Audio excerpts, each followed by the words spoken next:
May kwento ng determinasyon at inspirasyon na kung hindi mo susukuan, sa finale, tiyak ang happy ending. Ang buhay isang parang telenovela na may mga episodes din ng drama at comedy. Handog ng Pampanga's Best ang makukulay na yugto ng tunay na buhay. Dito lang sa Live at its Best, Season 2.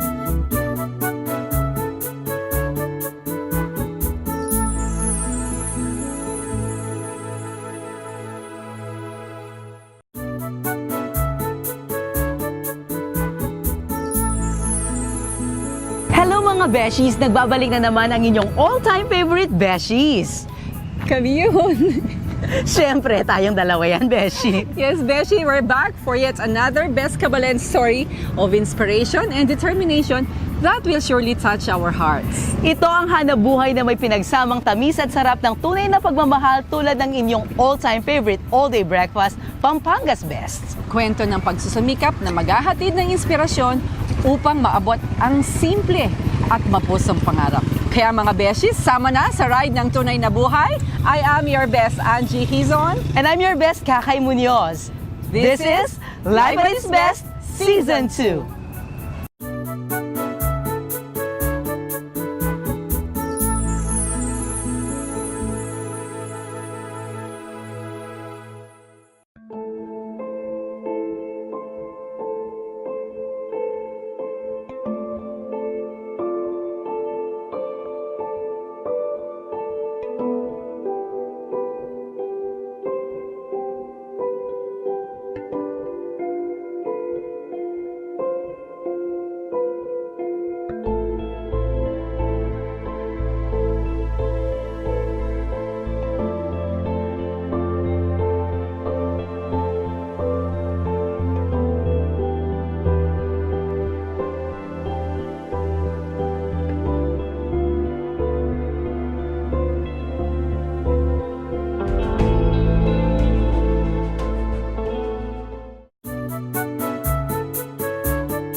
si Rodolfo Bautista. Ang trabaho niya, nagpuputol ng kahoy, naggagawa siya ng uling. Tapos yun po, binebenta ng yung uling. Pag nakahango na po yung uling, ibebenta na namin po yun. Ano lang po, yung 230 lang po yun. Yung uling isang sako, 230. Kung ilang sako ka po, kung 10 lang yun, ilan po yun. Sa 230 lang ang bawat isang sako. Magkano na lang po yun. Ganun po yan yung trabaho namin.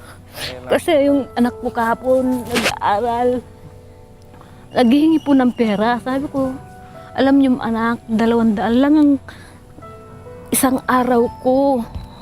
Alas ka, kulang pa yung pagkain natin. Bili pa ako ng kape. Gamitin natin sa bili pa akong bigas. Tapos yung ulam natin na nalilibre na tayo dito, bigas na lang ang kailangan, kape. Kulang po sir yung 200 na kada araw. Ilan po yung anak ninyo? Anong grade po siya? Grade 6 na po sir, tsaka yung apo ko po grade 3. Yung isa ko pong apo grade 1, yung isang apo ko pong lalaki daycare. Bali apat po sila. Kaso po, baby pa po yung isa.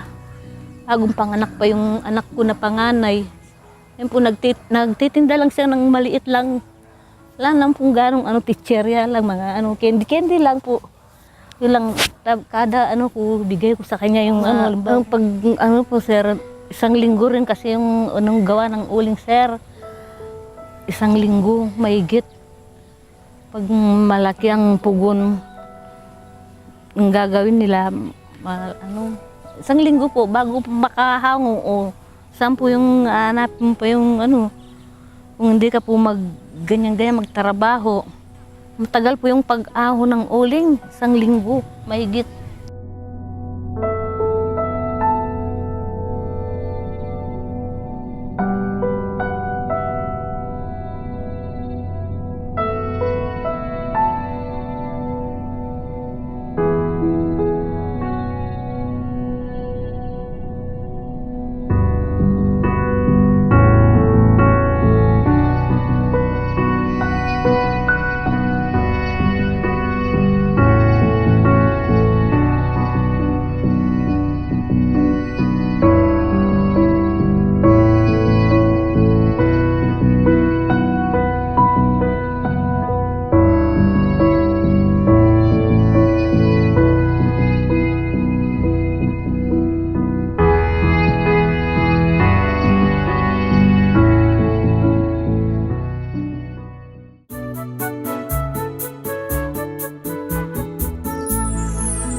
Ready na ba kayo ma-meet si Ate Tess, mga kabeshi? Of course! Ako'y super excited na, Beshi. Alam nyo ba, eto warning bago tayo makarating sa bahay ni Ate Tess, tayo ay aakyat muna ng bundok. Hiking lang ang peg, Besh? Oo. Hiking Bakit ang peg. Bakit naman hindi ata ako na-inform yan in advance, ha? Oh, ngayon ini-inform na kita. Kaya wag na tayo Ganun lang yun? magpatumpik-tumpik pa. Let's go hiking. Wow, okay.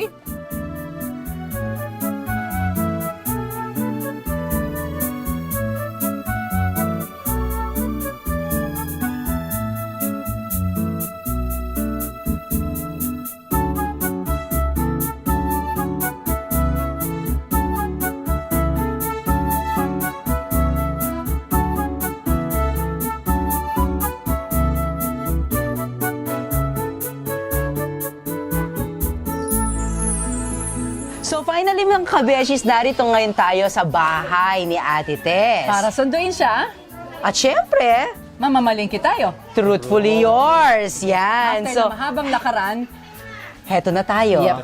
Okay. Hi, Ate Tess. Hi, Ate Good Tess. morning po. Good morning. How Good are you? morning. Ayan! Bongga! We, sa Ate Tess. Finally, makakapamalengke na tayo and maraming salamat sa pagtanggap mo sa Life at its Best. Okay? Kaya, ayan, dahil mga kabeshi, tayong lahat, samahan natin si Ate Tess ang ganap niya today. Kaya, mamamalengke na tayo mga kabeshi. Okay. Okay, so we go this time to Pampang Market. Yes. Yan. Yes. All right, Let's go. go. Come on.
Okay, so mga kabeshis, uumpisahan natin ang araw natin.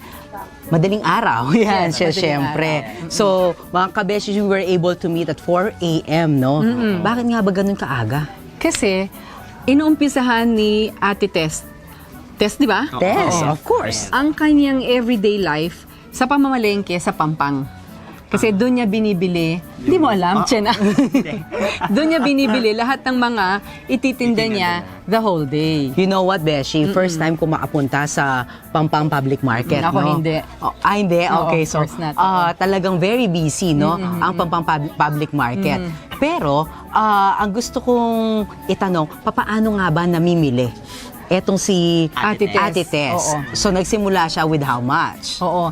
Normally, if I must remember it right, ang startup capital ni Ate Tess is 1,500 beshi. So ngayon, hindi naman niya napapaubos lahat yon the whole day. So ang gagawin niya, kung ano yung nagamit niyang pera or nabenta niya nung araw na yon, nung day before, the following day, parang nagre-replenish lang siya ng kanyang mga pinamimili. Exactly. Okay, di ba? So ngayon, but according to her nga, kung 1,000 ang ginastos niya nung umagang yon, ang maibibenta niya ng 1,500, di ba? Correct. Oo.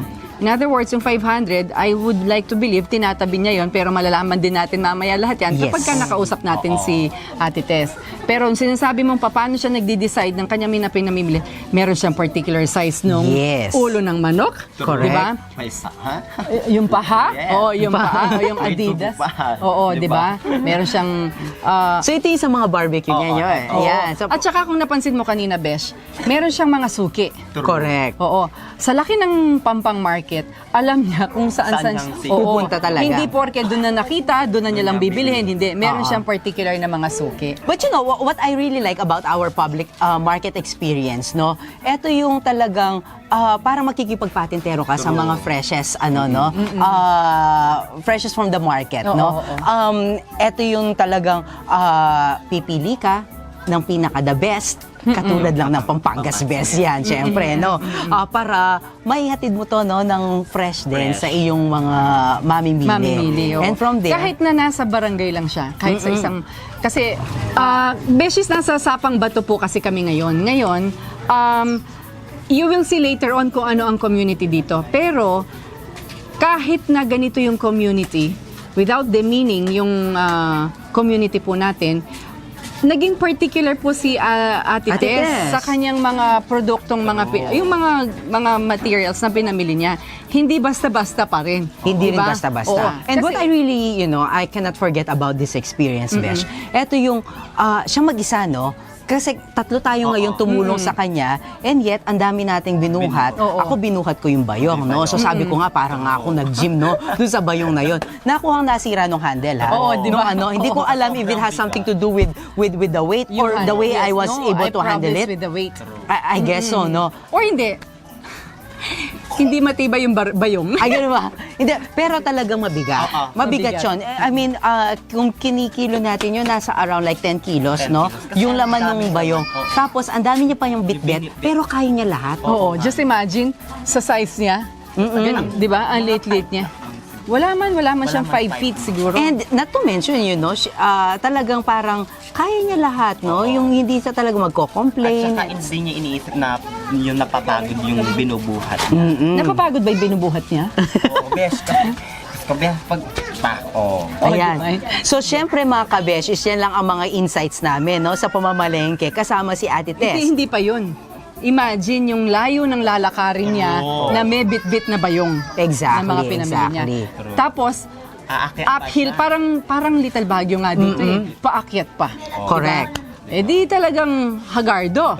Tama. Diba? O, tapos na ang pagiging hagardo natin sa pamamalengke. But you know what? The fruit of the pudding is on the eating. Pero hindi pa tayo kakain, di ba? True, legend. So, ipiprepare natin. Kasama syempre si Ate Tess. Lahat ng mga pinamili from the palengke to the kusina. Yes. Ayan, before it goes to the market. So, magbabalik pa mga kabeshis ang Live at its Best Season 2.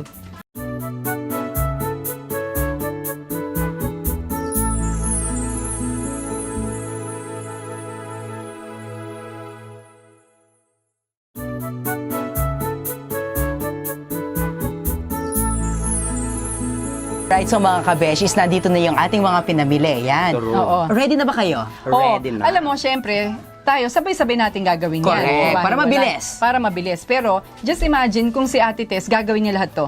Multitasking.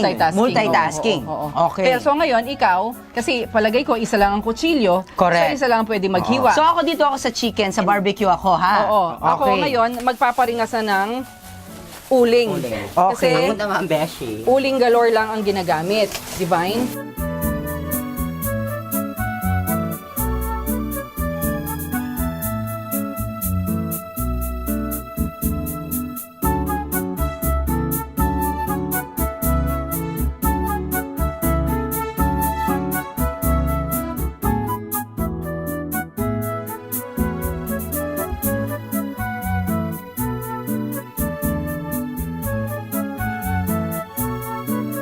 Okay, so mga kabeshi, syempre kasama pa rin natin ngayon si Ate Tess. So habang inaantay nating maluto ang Yes. helmet at ang Adidas, Oo. so syempre konting Kasi pinapakulo pa yan, di ba? Ina-adobo muna.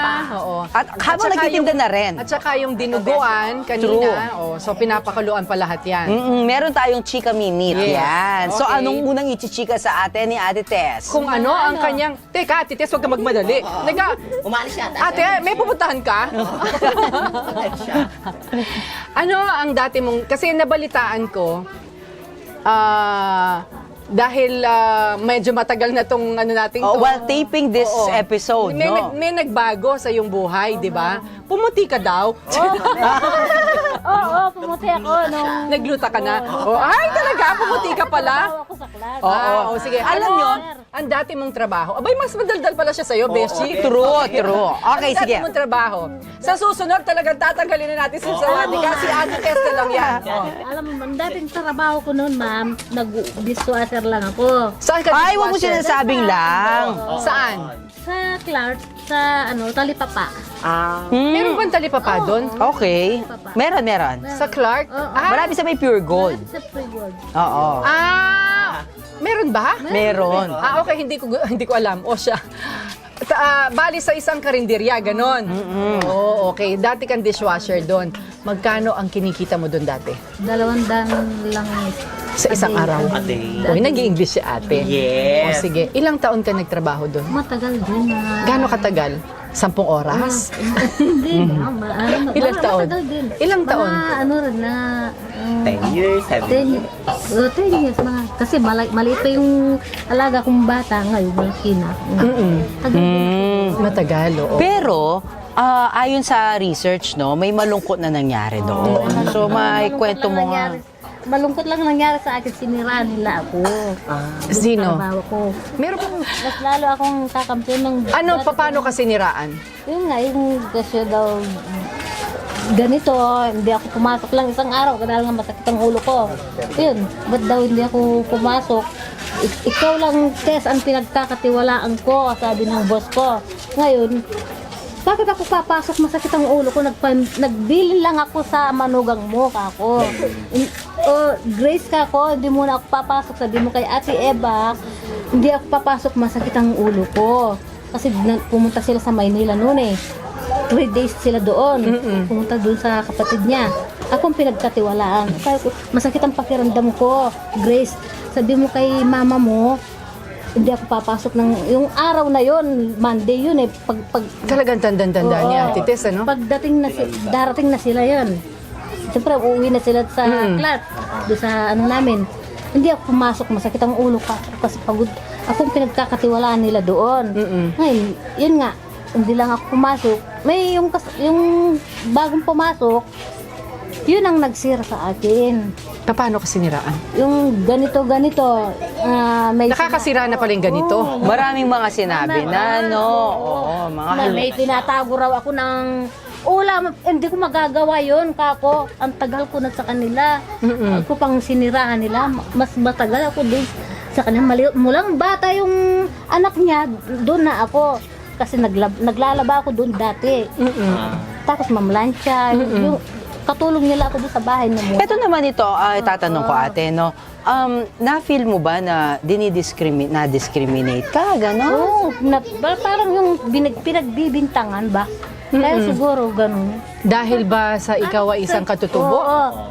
Tapos sabi ko naman, ginanon niya Ate Eva kako yung ano ko, yung matagal na ako sa kanila, ako pang matatanggal. Pero, sige, kahit na wala akong trabaho, kakain din kami kung gano'n. Yun nga, mag-isip na ako. Doon sa kwento ni Ate Tess, one thing that talagang makes me realize, yung tipong sa workplace, uso pa rin yung may discrimination, no? I Kahit think saan?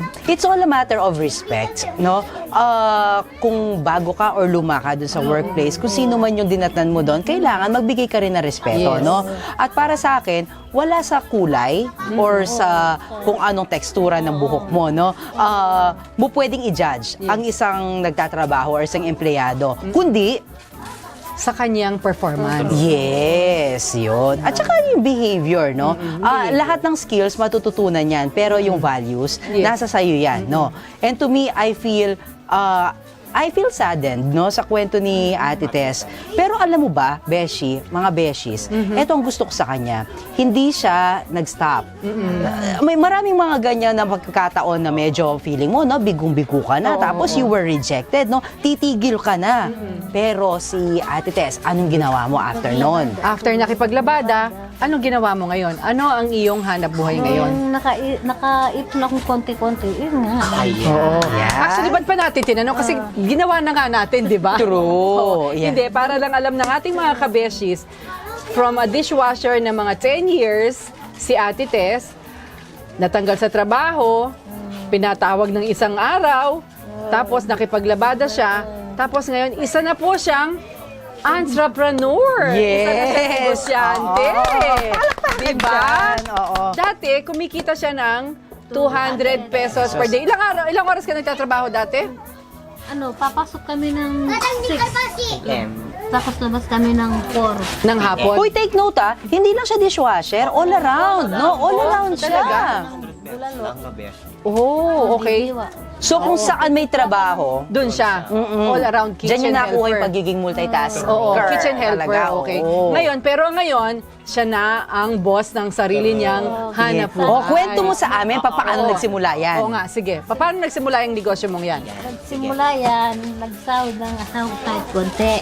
Nung binigyan niya ako, sabi niya, sige, itong pera na. Yung pera ko, mag-business na lang ako. Yan nga, yung 1,000.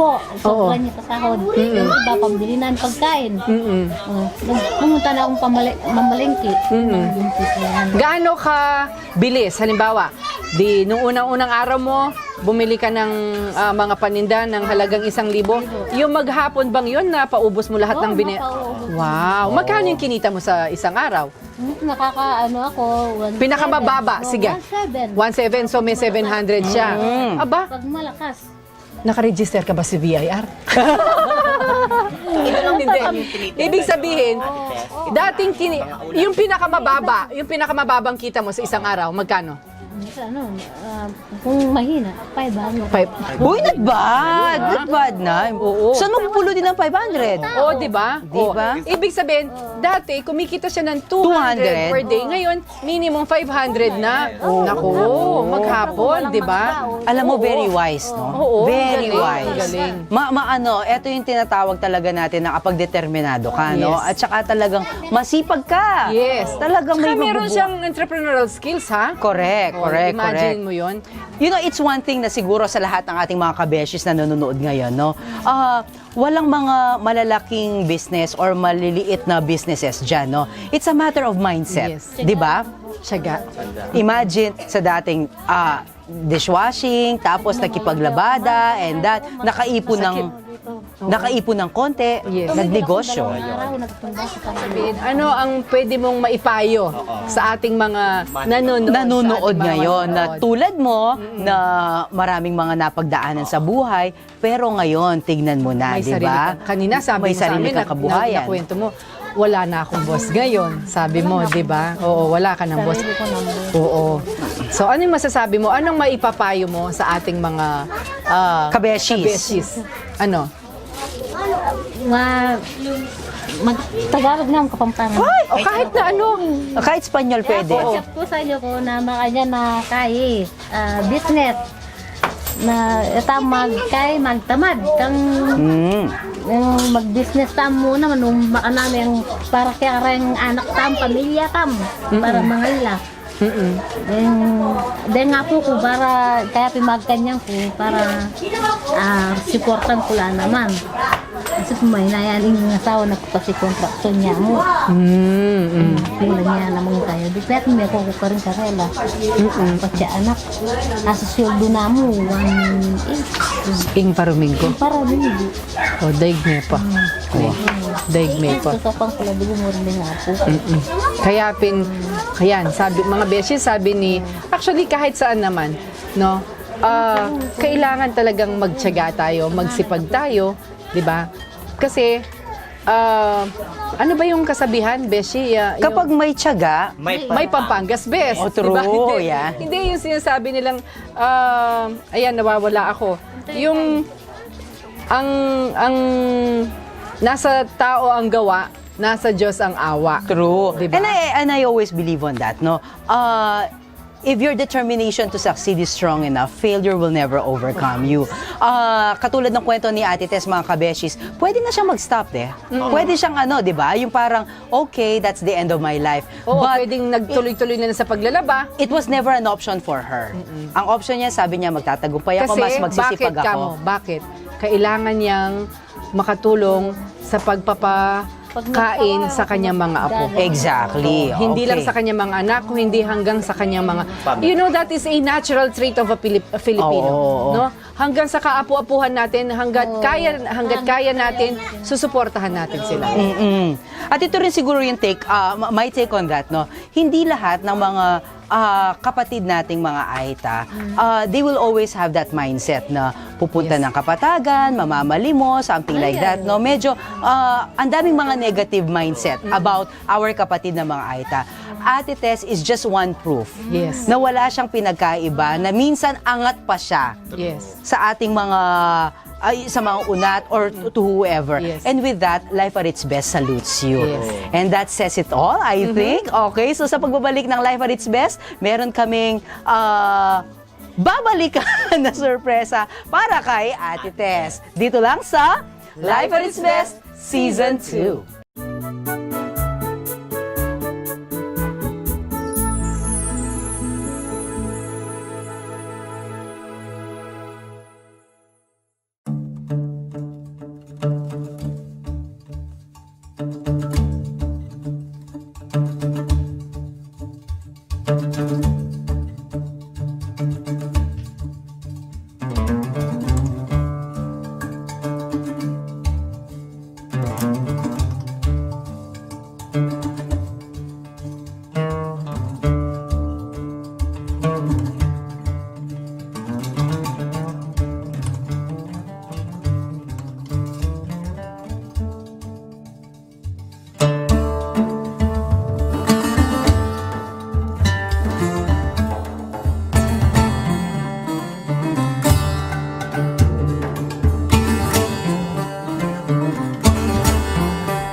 Ito, magagamit niya to.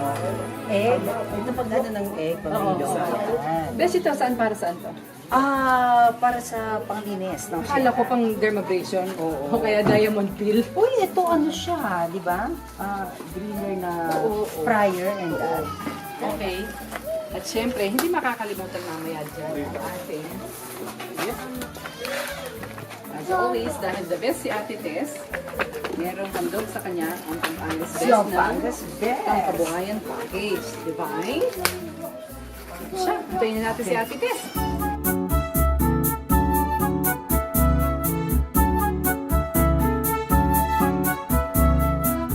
One, two,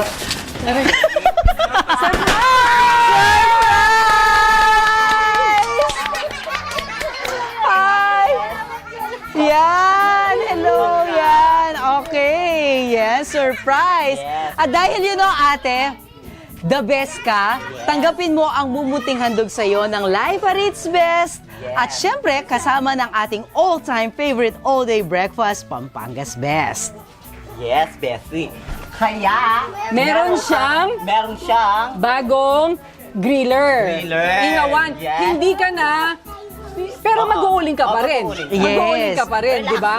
Oo. Pero may Mag-uuling ka upgrade pa rin. tayo. Oo. Beshi, may upgrade. Meron tayong Asan fryer. na ba? Fryer? Ayun. Ate. Oh. Ay! Uwa, di ba? Ayan. Patagawin ko lang nga po. Kaya dahil iting puso mo, malinis siya, atin yang malugod niya kayong pamilya, yaing bibiena ng Pampangas best kaya ita.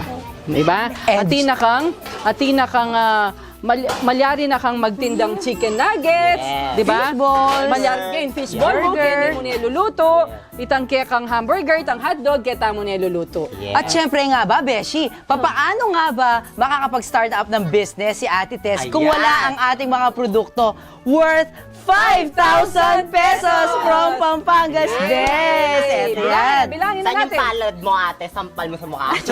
Ready? Para tumawa. Bilang 1,000, 2,000, 3,000, 4,000. Sa akin na to. Oh, yan. 5,000! Yay! Ayan. Congratulations po, Ate Tess. Mga kabesh, Salamat po.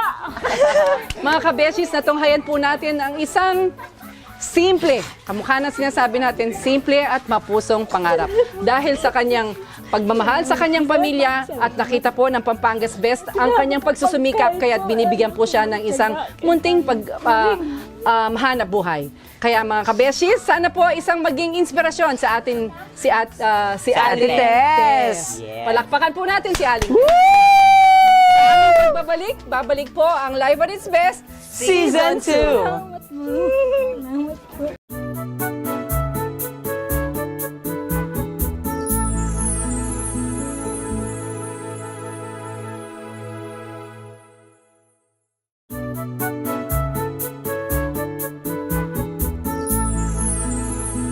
Natunghayan na natin ang isa na namang mapusong kwento ng punong-puno ng inspirasyon, mga kabeshis. Mapapawi ang pagod kapag alay sa pamilya ang pagsisikap. Even when facing discrimination, lalo na kung sasamahan ng sarap ng tunay na pagmamahal, hatid ng ating all-time favorite all-day breakfast, Pampangas Best. And the celebration of our best kabalens perseverance and success doesn't end here, mga kabeshis. Samahan nyo kami next week. I'm your best, Kakay Munoz. And I am your best, Angie Hizon. Inyong lingkod, best sawadi ka, kampong ka. This is Live at its Best, Season 2.